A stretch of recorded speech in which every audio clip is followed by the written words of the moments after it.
Hey, fourth graders. I hope everyone's doing well. I just want to kind of walk us through a little bit with the vocabulary for this week. For the last 2 weeks, you guys have worked on your gallery walks, you've looked at the pictures, and you eventually even developed your own thinking maps with the circle maps of the words within the definitions and the sentences. And I've just loved looking at all the different circle maps that you guys have turned into us. This week, what we're going to do, you obviously don't have your workbooks. So I have created basically what we call Google Forms for each one of the different pages in your workbook. So to do that for our vocabulary lessons over the next 2 weeks, the first thing I'd like you would do if you're looking at the lesson plans, which I hope you're doing, you're going to click on the vocabulary workshop link, and that's going to take you directly to the passage that you have been looking at. And here it is when I've clicked on that link and you have the United Nations. Remember, when you click on this little speaker button right here, you're actually going to hear someone read the story aloud. And I'm encouraging you, please, to go ahead and listen to that being read aloud. So I'm just going to click on it. The United Nations. And you can hear Textbook somebody entry. actually reading the United Nations In passage 1918, to you.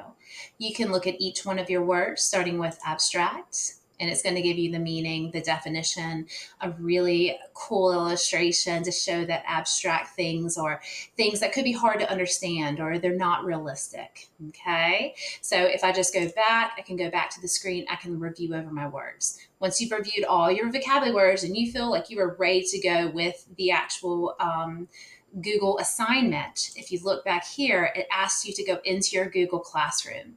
Under your vocabulary activities for the Monday lesson, you're going to complete day one. When you click on day one here, it's going to take you right here to that very first page that would be in your workbook, which is match the meaning. Please make sure you include your name so we know who the response is from. And all you're doing is just simply filling in the vocabulary words within the blanks, what would go in there. Okay. When you have finished all 12 of those items, then you can go ahead and click on to submit those items down at the bottom. Okay. And it should let you know your score out of 12. How many did you get correct? And then you can review over any that you need to change.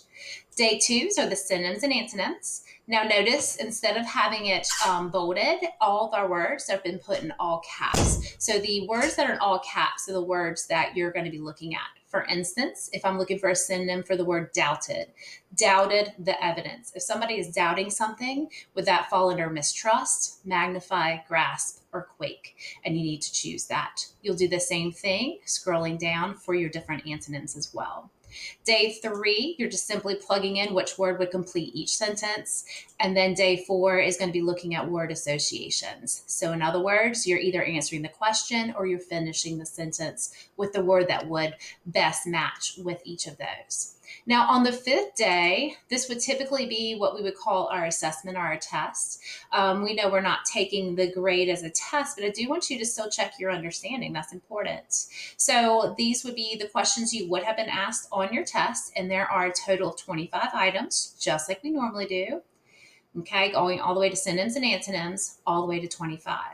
When you've completed that day 5, you complete everything you need to do with your vocabulary. This will be the only video because I've just briefly gone over what we're doing for the vocabulary lessons here. If you have any questions, please let your teacher know.